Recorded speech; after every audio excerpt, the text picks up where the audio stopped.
welcome everyone to our Talent Navigator series. I'm Suni Martinez, Marketing Director from Randstad Sourceright. The topic that we are covering today is upskilling and reskilling and how to unlock the human potential in a perfect storm of technology. Wesley and Cindy will be really going through what are the trends that we see in our talent trends reports.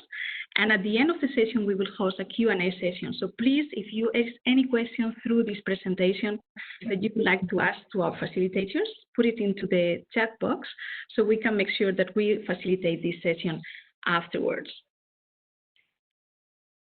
HIC is an international recognized certifying organization for the HR profession. More than 500 professionals for over 120 countries have earned certifications from this organization. Today's webinar has been globally certified for 1 credit towards your HR continuum education.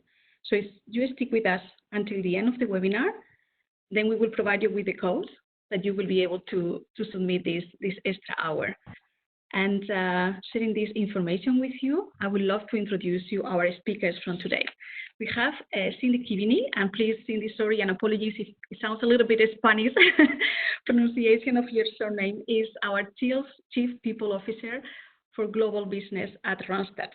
Cindy is leading business and human capital executive with more than 30 years of experience in this area.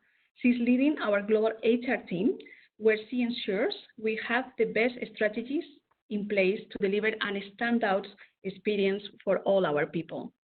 And we have together with her Wesley, our Vice President, Global Learning and Development for Randstad Enterprise Group. Wesley has been instrumental in the design and execution of Randstad world-class learning strategy.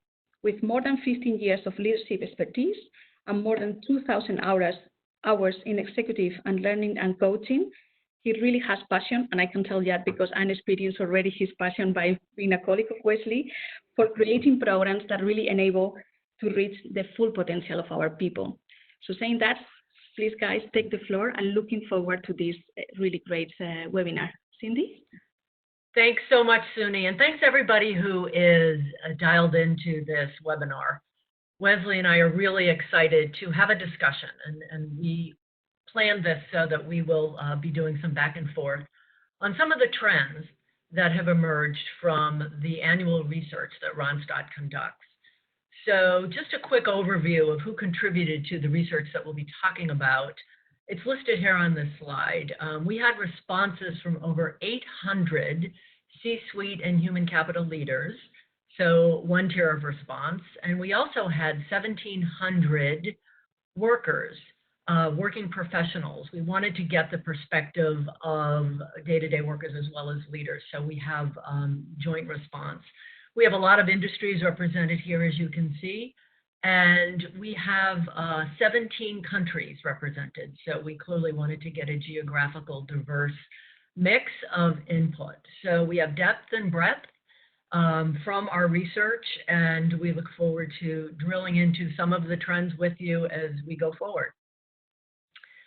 So on the next slide, here is what emerged, as I mentioned, from the research. So there are 10 talent trends, and I'm going to run through them real quickly. The first one is companies with agile workforces prevail, and we're going to drill into this one. We think this one is really applicable to how we work and how we prepare our workforces to be agile. The second is data defines the labor market. Another one we're going to drill into as well. The third one is workplace culture is reshaped by digital transformation, and I could talk for the next 55 minutes on this one, but I won't. We will drill into that one as well. Digital transformation insights drive talent strategy. So a lot about how data and the digitalization of the workforce is impacting the strategies that we place in our workforces for our talent. The fifth one is the talent experience is the game you'll need to win. A lot in the press, a lot we talk to clients about is that talent experience and how are we making that better as we continue to drive strategies out. The sixth is bionic recruiters build better relationships with talent. And what do we mean by that? How do we augment automation and technology with the human touch of what a recruiter brings to the experience? So there's some interesting research around that as well. Hire for today, upskill for tomorrow. We'll talk in depth about that one as well. Internal mobility. Many of our clients are starting to or accelerating their strategies around moving talent around in organizations, and that ties directly into upskilling and reskilling. So we'll talk about that in detail as well. It's not about the degree, but the skills. Really interesting one. Just a quick fact on that one that I found very enlightening. About a month or so ago, Elon Musk, who runs the Tesla company, was recruiting for artificial intelligence experts. And he came out and said, I don't care if you graduated from high school. I'm looking for skill, and I'm looking for aptitude, and I'm looking for experience. So there's a real different shift going on, not only at Tesla, but also other companies as well. What are we looking for around competencies and skill base versus strict educational requirements as we seek talent? And the last is diversity and inclusion being table stakes. We'll talk a little bit about at the end about how this all kind of ties into building that inclusive workforce that can really make a difference. So these very high level are top 10 trends. And if you go on to the next slide, you'll see here that we're going to highlight these 5. Why only 5? Because we have 1 hour and we wanted to give a lot of credence to upskilling, reskilling, which is kind of what we built this topic around. Some about data and digitalization and how those kind of fit into building that strategy for our workforce, and internal mobility. So we picked the 5 that we think kind of relates to the topics of upskilling, reskilling, and using data and analytics to help drive organizations forward. So let's get into, on the next slide, trend number 1 that I mentioned. Companies with agile workforces prevail. And what does that mean? And how are we looking at that at Randstad? There's a stat here that comes out of the research. So 69% of those respondents anticipate growth over the next 12 months, and more than half plan to hire extensively in 2020. Now, granted, this research was done before some of the coronavirus impact hit, and some of our organizations may have a little bit of a different response now as we think about some of the economic impact. I don't want to comment on that too much, but there is a trend to hire, and there's a trend to hire aggressively in many organizations. So when we think about agility, and you think about what is the definition of agility, I think probably everybody on this webinar has done some reading, has built it into some of the competencies and leadership frameworks that you're developing for your organizations. But it's more than just working with speed. It's actually working smartly to drive efficiency and ultimately speed. But there's a term I like, it's called strategic agility. And that is making wise decisions around how you're going to develop an agile cycle and an agile individual and an agile organization. It's not just working at speed for the sake of working at speed. Some things should be worked at pace and some things shouldn't. But it's having that perspective of strategically figuring out how agility makes sense for your work teams and your individuals as you're making decisions about how to best structure teams and create training and development opportunities. So how does that relate to kind of the talent spectrum? And what we are doing within Randstad and what we're talking to several of our clients about is what we call the talent continuum.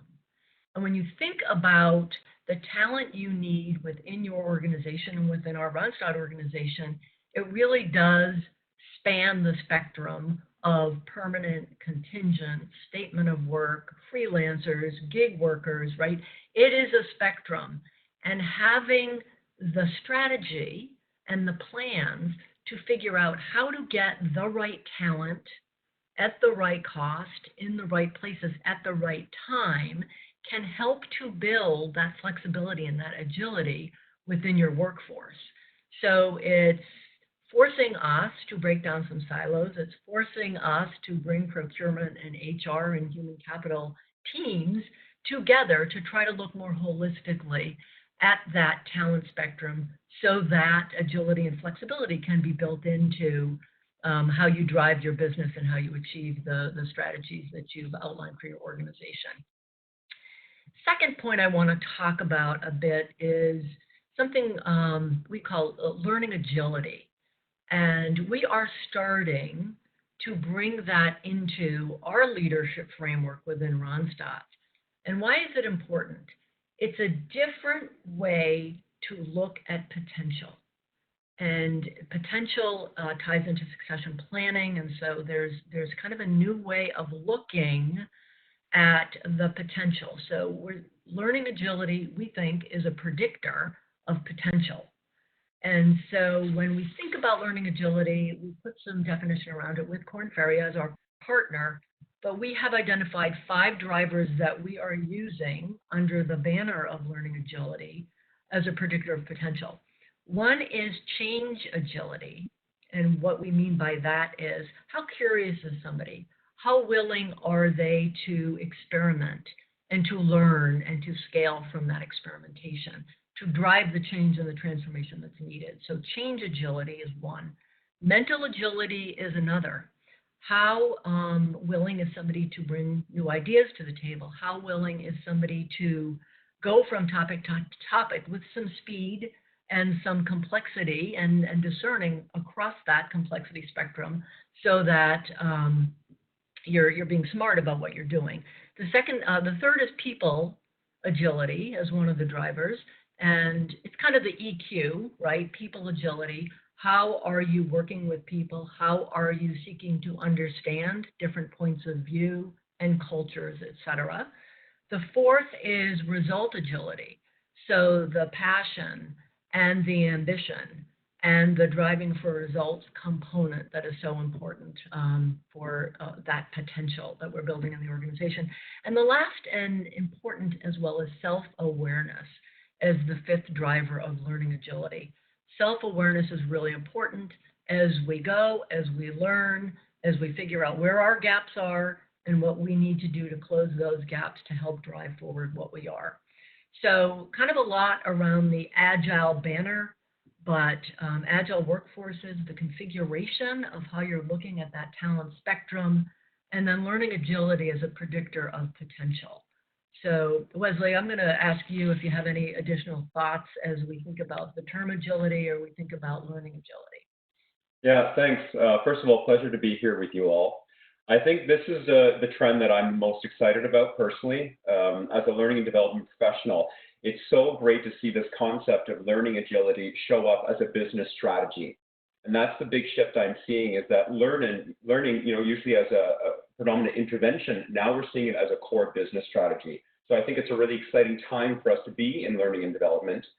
A great stat that Korn Ferry put out around this learning agility is that it's actually a far better predictor of potential. And in fact, only 29% of high performers are actually considered high potentials. And I'm sure that we can all relate in our organizations that sometimes we have some outstanding performers who are promoted, whether it's into leadership, and they really struggle in their new role. And so we have to ask ourselves, are we promoting the right things? And also, I'm really curious around how do we continue to support a learning culture so that when we have to make these big shifts, do we have the infrastructure in place? As far as do we have all the networks, do we have the communities built, and do we have a sense of curiosity throughout the organization so that when we either have to upskill, we have to reskill, we have to shift very quickly, are people already agile enough in that they're open and they're willing to learn? I love the definition of learning agility being the ability to learn, unlearn, and then relearn really quickly. And we also know that companies that are high in learning agilities have really high levels of resiliency and change agility. And I think the only thing we know is that change is a certainty, and preparing our people to be able to not fear upskilling or reskilling. And the fact that, maybe artificial intelligence will take over my job, I think it's unprecedented that we live in a time where I'm not necessarily entering a career and building my expertise in that career, but I'm now expected to learn different skills as I go through my career. And I think that can be a little bit scary as an employee. So making it an exciting time to develop yourself and really focusing on what will all this free time enable you to take on that's perhaps more meaningful to you or more exciting. Thanks, Wesley. So I think, the takeaway from this slide is agility means a lot more than speed. All right. Let's go into the next trend on the next slide. Data defines the labor market. 81% say talent analytics play a critical role in sourcing, attracting, engaging, and retaining talent. Actually surprised that number isn't even a little bit higher, because data is ruling in our organizations. I think, HR professionals on this webinar, business leaders on this webinar, it is all about the analytics and how are we looking at our talent base and how are we segmenting those analytics to help us with our messaging, with our employer branding, with our outreach, with our engagement levels within our own organizations, et cetera. So how are we bringing data and market intelligence to drive some of the strategies across the talent life cycle? Wesley, I'm going to ask you to lead this one, and you talk just in general and talk specifically about some of the things we're doing at Randstad. Yeah, so I will admit that, a few years ago, I was very scared of data, actually. And so I think one of the things that we're realizing as an organization is that we can have a tremendous amount of data. We're the largest provider of human capital, which is a privilege and enables us to have some really great data. And yet we realize that if our people don't know how to use that data in meaningful ways, it's not having the impact that we need that data to be able to have to continue to bring value to our candidates and to our clients. So we've launched a lot of initiatives around how do we really help people with this competency that we're calling digital fluency. That's sort of a core learning strategy of ours and an upskilling that we're really hoping that our people will be able to start to use data in really meaningful ways and start to engage in value-driven conversations. So a couple of things we're doing, we've launched a program that's specific to sort of the tools and the data that Randstad uses. And the idea is that everyone in the organization has that core competency and goes through that development program. And then we continue to develop their digital fluency as they go through their career. So then we have more advanced programs all the way up to a senior executive program where we're really teaching them how to deal with large-scale human capital insights through data. So what are some of the reasons why we want to teach our people, Wesley, how to use that global data? What does that do for us, and what does that do for our clients, and a little bit of perspective on what we have and the value from that, like driving those commercial insights and driving those talent insights that we talked about? Yeah, absolutely. So from a client perspective, it allows us to go in and differentiate ourselves and to be able to have value-driven conversations by perhaps reframing certain business challenges that they're facing that they hadn't thought about, and really position ourselves as subject matter experts or talent advisors or consultants.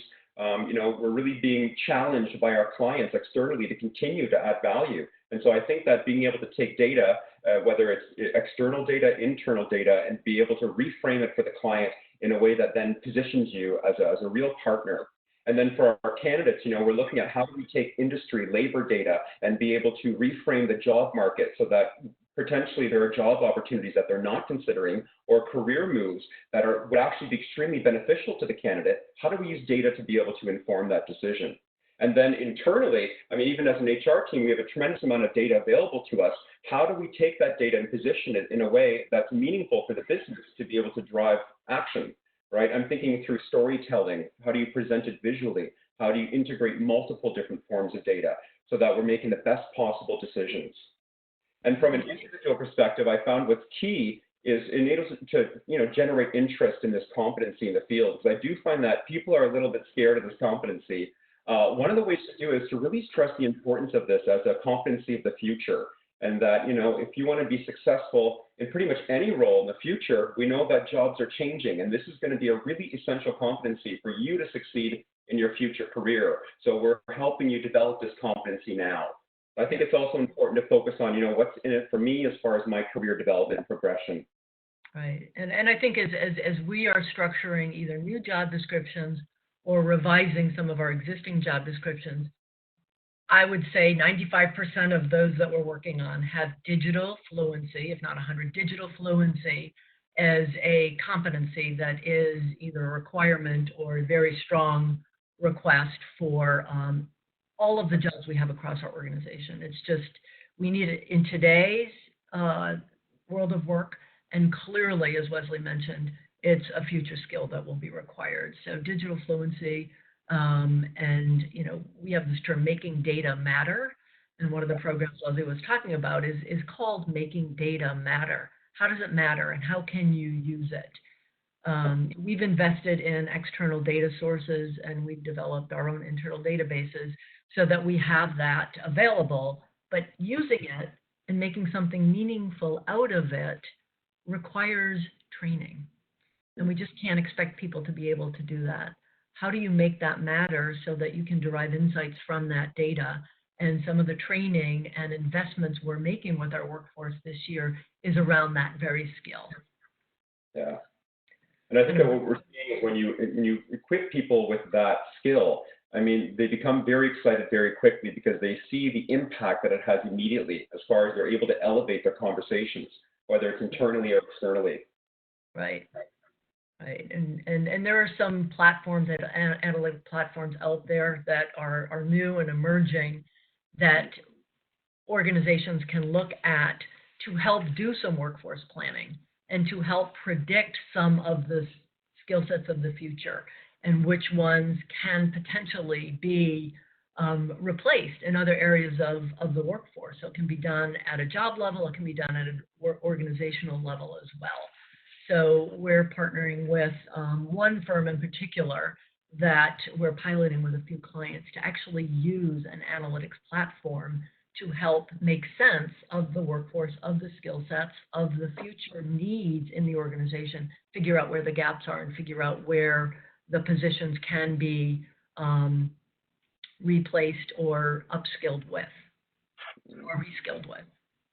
Yeah, Cindy, I'm calling it the competency of the future. I just got a little patent on it. Well, let me ask you a question, because I know, skilling is out. There's a lot of reference to reskilling. There's a lot of reference to upskilling. If you had to define upskilling and reskilling, just help us out with those definitions from your perspective and market perspective. Yeah. When I think of upskilling, I think of people who are, performing certain roles, and we need to slightly elevate the skill or the competency.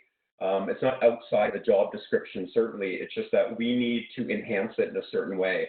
So we provide, upskilling to help them. So for example, in our organization, our sales teams, they know how to sell, and yet we know that the market conditions have changed so much. We're now dealing with a different sales world as far as it being a complex sales world. Our clients are demanding much more of us.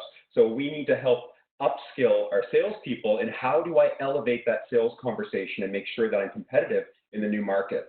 So that for me is upskilling.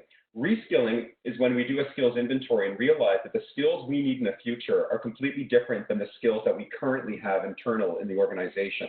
So for example, if we knew that we needed a tremendous amount of artificial intelligence competencies in our organization, and we did a skills assessment and we know that there's none, then we would have to look at how do we look to reskill people in an entirely different competency or a different skill.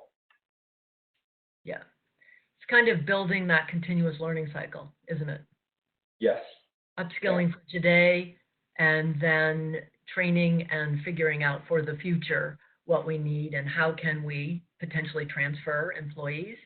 So we're reskilling them or bringing in talent from the outside, actually, if we do have some gaps that we can't fill. So it's that combination of what do we build, what do we acquire, and how do we put that across our organization for today and to build for the future. Yeah, great. Okay, so let's go into the next one. This is the one I told you I could talk for 50 minutes on. So workplace culture is reshaped by digital transformation. So there's a lot there. 77% of respondents say that acquiring digital skill sets will expand their reach and open up business opportunities. Again, I'm surprised that's not a little bit higher based on where we are in our world and the pace with which technology is changing. When you think about workplace culture and you think about technology, it really is around change and driving change and leading in a transformative way to help the organization understand, be ready for, adopt, and adapt to the technology that is moving into the organization. So, just as an example, Randstad has worked with the London Business School to build a program that we launched. There's a face-to-face option, and then there's a modular option. Leading in today's digital age is the title of the program. You think it would be all about data and technology and how do we use data. It's about how do you transform as a leader to help drive a lot of the change that is taking place in the organization. Technology is an enabler, right? It's an enabler.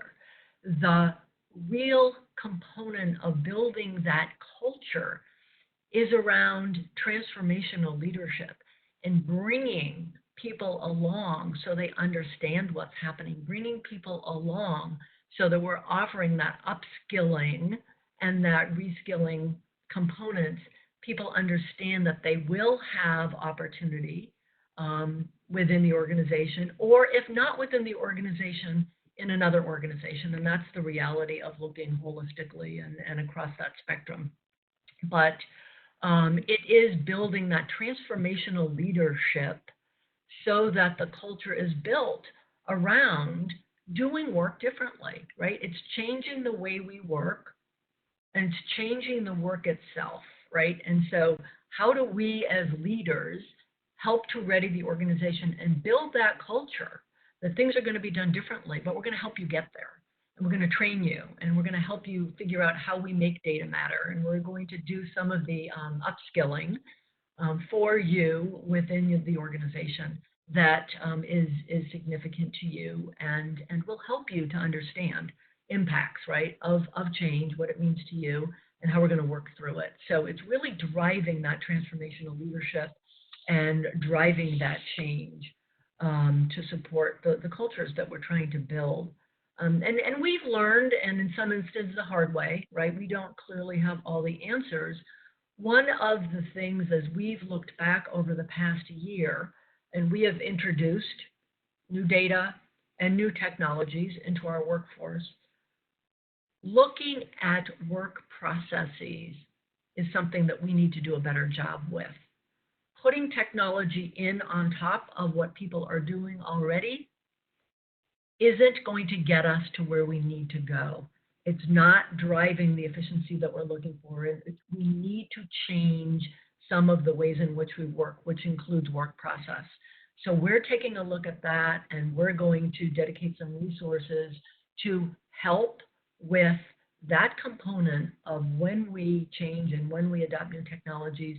How do we redesign work processes and workflows to better support what we're asking our people to do and to elevate the adoption of the technologies that we're introducing into our organization? So it's not easy stuff, but if you think about it as driving change as a transformational leader and figuring out what does it mean for changing the way we work and changing the work itself so that we're bringing people along and we're looking at work processes as a significant component of that adoption, it's a really important piece.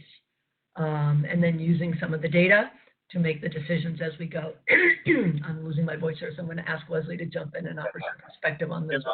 When we look at digital transformation, we're really looking at a human transformation here. I think we can't forget that. At the end of the day, humans change. And so we have to really create that psychological safety in the organization. So it's a safe place for me to say, you know what, I'm I don't really understand that. Can I get some support or help with that? And then also, I think a mistake that we can make is just to focus on leaders and leadership and not invite people to sort of step into their own personal leadership, whether they're individual contributors, and launch programs that help people deal with change, not just leaders, so that eventually we empower everyone in the organization to step into their own leadership and to embrace change and give them some of the tools around resiliency, so that if I fail, I'm able to quickly pick myself up again and try it again, so that we can continue to improve, right? And I think that's why I think that learning agility and that learning culture is essential, so that we have a culture that's in a continuous improvement mode and looking to learn new skills and excited about new possibilities. Great. Thanks for that, Wes. But this is a big one. I think, a lot of these trends clearly are important and they're real, and people are reporting them as trends. This one is really essential. I think this one is really essential. How are we leading, and how are we shaping that culture so that we can learn and we can be agile and we can commit to training as we go? So a lot here for sure. All right, let's go to the next one. Hire for today, upskill for tomorrow. This kind of brings together some of the themes that we've already been talking about. And this statistic here is kind of alarming to me, right? 91% of our respondents believe it is their company's responsibility to provide training and reskilling, but just 22% say they're currently doing it, right? So it's a pretty big gap, pretty big opportunity. If you look at the bright side, right? Pretty big opportunity to try to close that gap.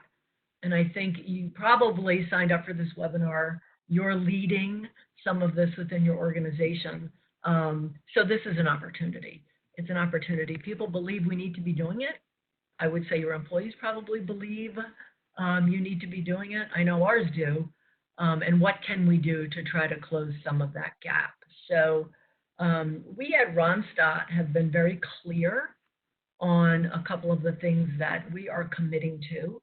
We have executive board commitment and investment, which is real important, but it is one of the few strategic priorities that we are driving forward in our organization for this year and next, particularly around upskilling and reskilling our organization.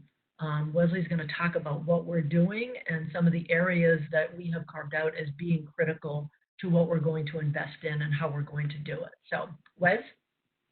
Yeah, we did this study this year, and it's an interesting question to ask, do we upskill the organization, or do we acquire some talent to be able to influx the competencies in the organization?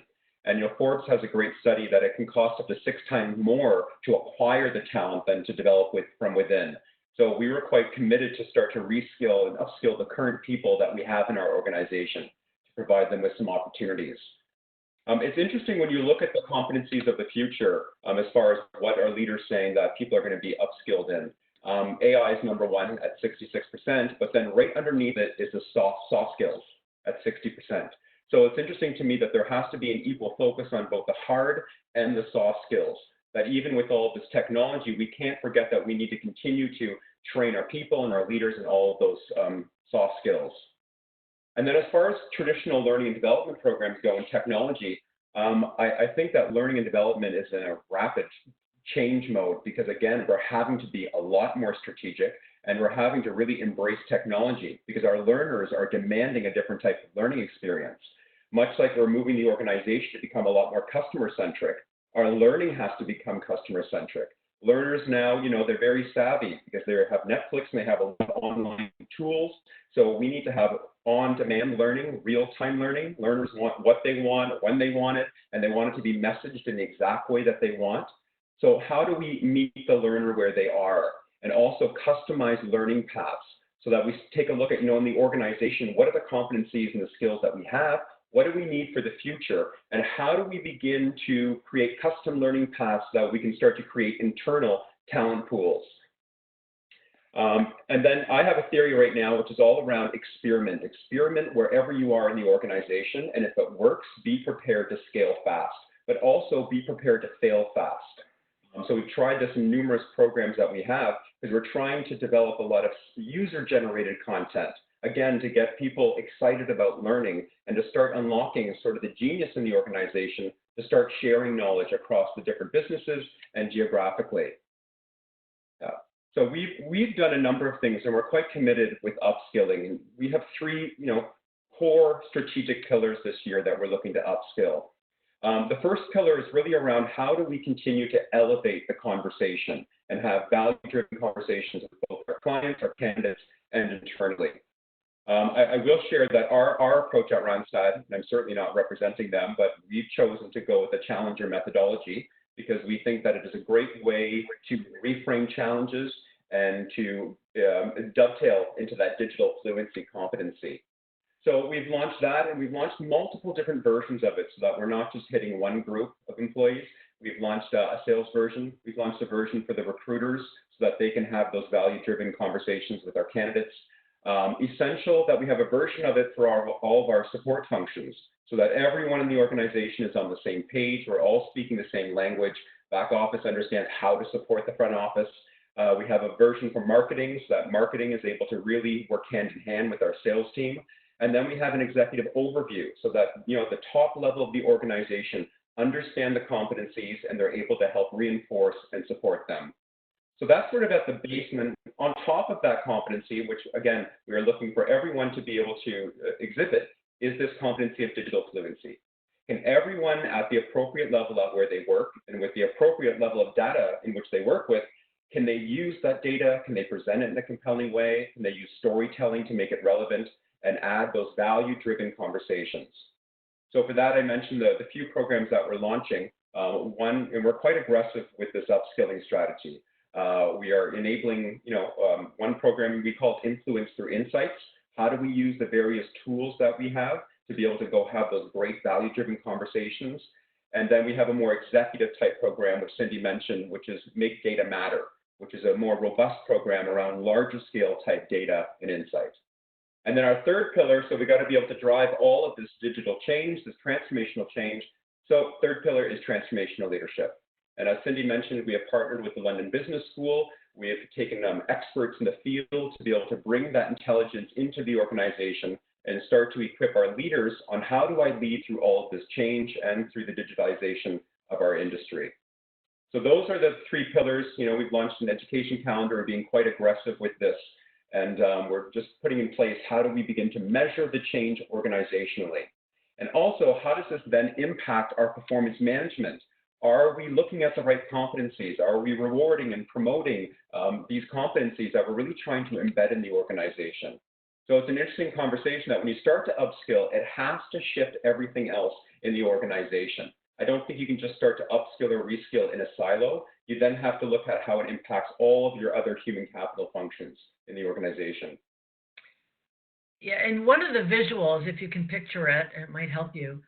We've built a pyramid, and as Wesley mentioned, at the foundation are those skill sets, right? Consultative skills, digital fluency, and transformational leadership. And then as you go up the pyramid, we've identified what programs at what levels are appropriate for the different constituents across our organization. So that gives you the base, which is consistent, and then flavors of how that will be programmed and rolled out depending upon where you are in the organization. So it does touch the organization at large, but it is based in a foundation of three things that we are committing to and investing in for our organization. So we offer some of this detail. Hopefully it will be helpful as you're thinking about your strategy. What is consistent? What do you want to invest in? And how are you going to do it so that it touches the organization in a broad way? Yeah, we love a pyramid at Randstad. And I think, as we're beginning to message this out to our employees, we've taken the slogan sort of making you future-proof, really focusing on how we're setting people up for success in their future career and their future role. And then I think it's essential that we had a work stream internally that went out and got all the feedback so that we knew we could use people's feedback to them and say, hey, we know that you're looking for additional support in this competency, and so here's the answer. Here are the programs we're launching to support you and your future career. Yeah, and the other thing, and Wesley has touched on it, the communication component is real important. So Wesley, why don't you talk a little bit about how we're bringing this all together and how we're communicating with our workforce so they're aware of what we're doing strategically and they have access to materials, et cetera. Yeah, so this is one of my first, I know I'm recently in this role since January in the global function. And you might not be in a global company, but surely even in a small organization, I would be looking at how do I connect learning? How do I create a community so that people can come together and share best practices? So one of the first goals in the role was to create a common learning platform that everyone globally had access to so that we could start to centralize some, all the opportunities and the program information. So that was the first step, was to build this common global learning site. And then on there, we started to communicate out through videos, through text, again, that investing in your future, so that we outlined, why are we upskilling and what exactly is upskilling and reskilling? So that's something that, you don't have to be afraid of. And then we looked at what is the commitment that we're making from the executive board down. And then we looked at what are the 3 main areas that we want to help support you and upskill you in, and we outlined those 3 pillars. And then what are the programs that we're launching this year to support you? With full descriptions of the programs, we launched a full global education calendar so people could see full transparency when the programs are. They could start to have the conversations with their managers. And then, we started to really message why. Why are we doing this and why is it important for you? And it does take investment. And if you've been reading some of the press in the last 6 months or so, some organizations are committing amazing amounts of money to upskill and to reskill their organization. Amazon is one, PwC is one, and Wesley, you have, we built a slide as we were building this business case to get the investment, but what other organizations are doing kind of as a baseline, and then, what does it take to acquire talent from the outside? And, there's a labor shortage, a talent shortage, we know that. 6 times more to hire from the outside than to build within. So if you bring together that business case with some industry data and how it ties to your core strategy, I think it's a good conversation to have. So we'd be happy to share more information with you if you have questions or you want additional information on how we kind of built the business cases. I think it's really important. This doesn't come without investment, and it's an important thing to frame as you're trying to get investments and commitment from the executives that hold the budgets in the organization. All right, so the last trend that we're going to spend a little bit of time on is the concept of internal mobility. And that does accelerate during a dynamic time. What does that really mean? Again, when we think about moving talent across an organization, it kind of does fall into succession planning. It does fall into upskilling and reskilling. It falls into that learning agility and potential predictor, but mapping those things so we can figure out current and future roles for people. It's a bit of a different way of looking at succession planning than the traditional career succession planning. Who's promotable, to what job, who fills whose spot. I mean, some of that is still important for sure, but if you're mapping based on competency and potential, it's a bit of a different lens.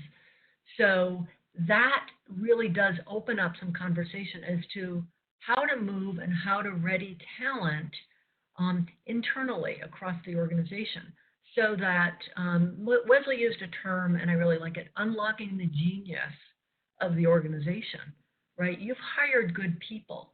You've hired really good people.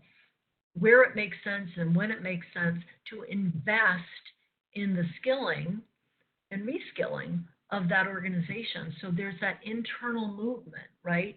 From person to job, from geography to geography, if that makes sense, right? If you're a global company, what are you doing with global mobility, and how does that kind of factor into giving people experience and building one of those competencies around being global and doing business globally? So depending upon your business and how you do business and where you're located, there are a lot of different ways to look at internal mobility, but it's a way to invest in and spread and ready for, what they call the future-proof, right? The future of your organization, so that you're using as many of the resources and preparing as many of the resources as we can to ready the organization of the future. The other point that I think we'll comment on a bit is, even as we figure out how to get key tasks and work done in the organization, strategic tasks, how do we build things out, who is on work streams or project teams, it's very different. You look broadly across the organization and bring the best skills and the best competencies together in a work stream. And that gives people opportunity, and it provides some fluidity, and it provides people an opportunity to use their competencies and their skill base in different ways. So, we stood up a new component of our organization last year, and we did it through integrated work streams. And some things we're proud of, some things we're not. We're very proud of how that happened, and people were excited to be a part of building something and working on a work stream, so that we came together to build out a new organization. And it took a lot of people, and we did it through networked, diverse work streams.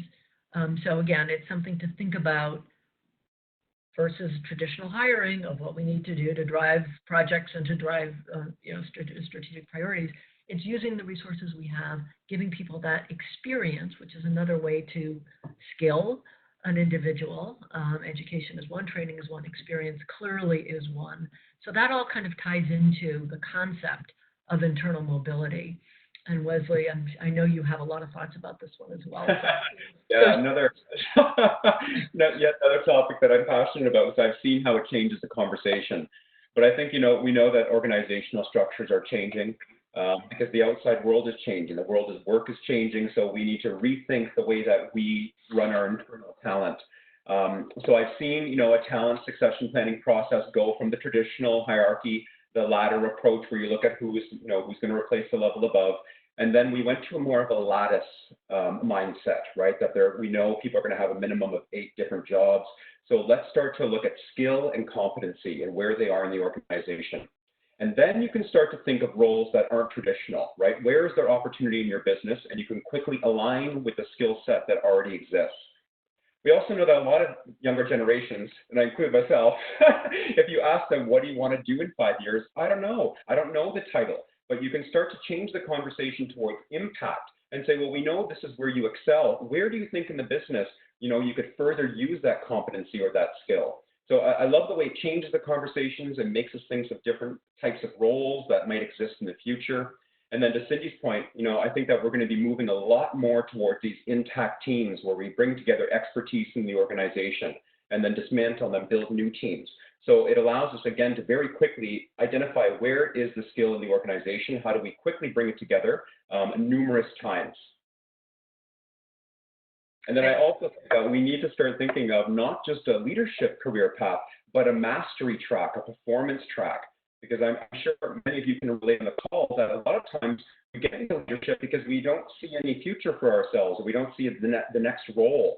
So enabling people to also, reach a certain level, the same level as you can go in leadership by being an individual contributor, I think is essential, especially when it comes to upskilling and reskilling, where we're putting a focus on mastery of skill, so that we can start to implement more mentorship programs and apprenticeship programs and start to share, the knowledge in the organization to upskill everyone. Yeah, your passion is coming through. We promised to leave time for Q&A, and we have a couple of things we need to leave you with at the end. So, Suni, I don't know if any questions have come in, but let's open it up, and Wes and I would be happy to take any questions you all have. Yes, actually, we do have a couple of questions. So we have one from Eric van de Graaf, and he said if we could give more detail about the business case regarding the upskilling that you were mentioning in the previous trend. So he will be very interested to receive more information and to know how he could get more insights about how we can upskill our people. So Wes, I'm going to, we did a lot of work. We took some data we had with Challenger to build out one component, but we did some extrapolation to build the business case. So why don't you give some detail as to what we put together, because I think this is a really important question and it's fundamental to making this happen, right? I agree. I think the first step of the business case is to take a look internally and to do an inventory of what you have and where you are and where you want to go as an organization. And then take a look externally, see what all the organizations are doing and investing in upskilling. As Cindy mentioned, we had a very powerful slide which showed what some large organizations, some similar to ours, are spending, their commitment to upskilling. And then we showed currently what we spend internally, and we made the case for the gap and how are we going to compete if we're not staying competitive as far as investing in our talent, as far as upskilling and reskilling. And then we did pilot one of the projects that we were going to propose to upskill our people so that we could show an actual concrete ROI on the piloted project, just to give a little confidence that what we're asking for an investment in will have a business impact. We believe this because we've tried it. We've piloted it. We've looked 6 months after the program, and we've seen this additional revenue generated. We've seen this amount based on the feedback that people are feeling more confident in the skills that we're trying to upskill them in. So then we looked at what is our strategy, right? The larger global strategy as far as how many people this year, how many people next year, what are we expecting? What is the value add to our candidates, to our clients, to our stakeholders with this upskilling? And then what is the investment? Exactly how does that break down? So I think, and then based on the pilot, we did some extrapolation. And again, it's range, but it's good conversation to have. If this had this kind of an impact with this pilot, let's extrapolate if we upskill this many, what potential impact could that have on the sales and the revenue of the organization over a 2-year period? So, it's not high math by any stretch of the imagination, but extrapolation based on our pilot was built into the business case that we did as well. Yeah. Thank you. Thank you very much. And we have another question as well. And the question is, based on your experience, if you could actually share, how will you start the analysis to realize if we have the right competencies and skills in our organization? So where will we find, leader in a company, and I really want to start looking into, do I have the right skills and competencies, and what are the next one I should be looking for?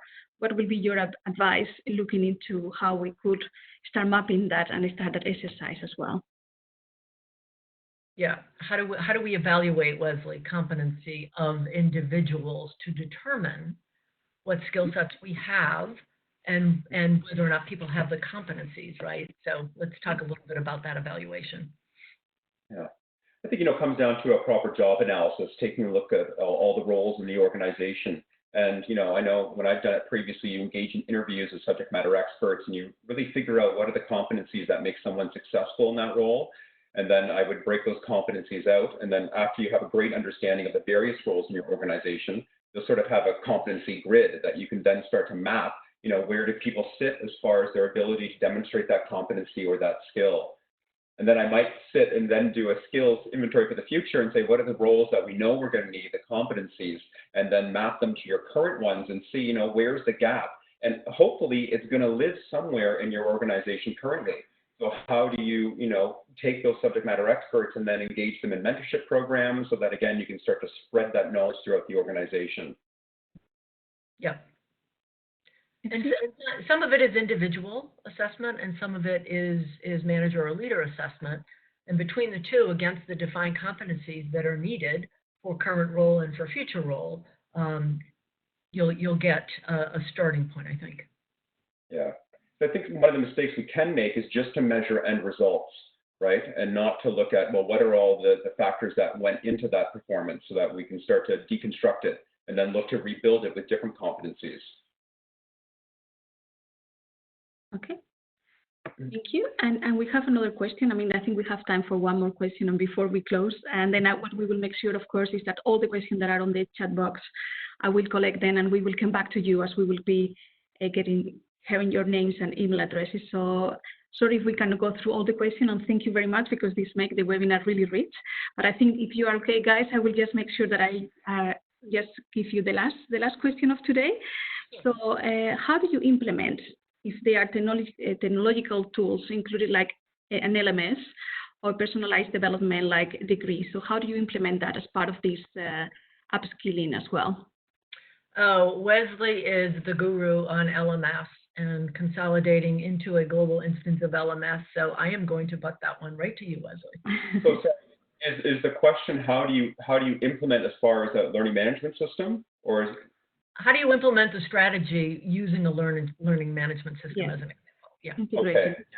Yeah, I am very familiar with this. Right now we're in the process of consolidating our LMS globally, which you can imagine is very difficult, but I'm really passionate that we cannot begin to move the needle until we have a global centralized LMS, because it's very difficult to share content or to do any sort of reporting. So I think the first step for any organization, now here's the deal, whether you're on an LMS or not, you need to figure out what is a common platform. All sorts of wonderful Google sites that you can build, but you need some form of technology that is going to enable your learners to connect globally or throughout the organization and be able to share content very quickly. I love if you can map that to where the learner currently is, because we all know how much we don't like going into an LMS. It's something that we have to do. I like to say, how do we then push the learning to where they currently already are?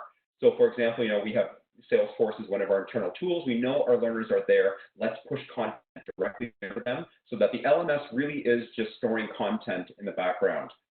So I would say that that's the first step, is to integrate, make sure that you have one consolidated version of that and that you can centralize reporting for ROI, and so that you can push content quickly. Yeah, great. So before Suni closes us out, number one, I want to thank everybody. Your questions have been great, and as Suni mentioned, we will provide answers to all of the questions. But I want to leave you with a quote, just as a final thought. And the president of the World Economic Forum last year did some writing and did some speaking about needing a reskilling revolution. So here's a quote I want to close with. I wish it was my quote. It's not. President of the World Economic Forum.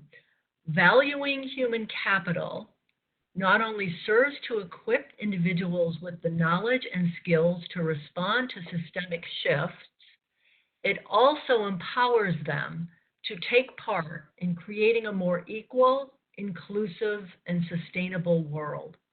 So when you think about passion and you think about making a difference and something that's meaningful, think about that quote. And, it's the World Economic Forum. I really liked it. It kind of tied it together, and it did talk about making a difference as we make this investment and we roll out this very important skilling concept that we've been talking about. Thank you very much, Cindy, and thank you very much, Wesley. I think the only thing from my side to add is that we will be sharing the recording, as I got a few questions from people asking, can we please get the recording and the content back? So yes, we will share it with you tomorrow, together with our Future in Demand skills as well. We have been working together with the Trends Report. We work in these Future on Demand skills, and we will share a white paper with you in case that you are interested to really see the switch that we can see through digital transformation on what the top skills are becoming in the next 2 years. So it gives you good insights as well, combined with the content from the webinar as well. And I think also for those who are part of the HR Certification Institute, here is your code in case that you want to submit your hour today. So it's ID number 515551. So thank you so much for your time. It was wonderful, and want to wish you a wonderful, wonderful day. See you soon. Thanks, everybody. Thank you. Thanks, everyone. Have a wonderful day.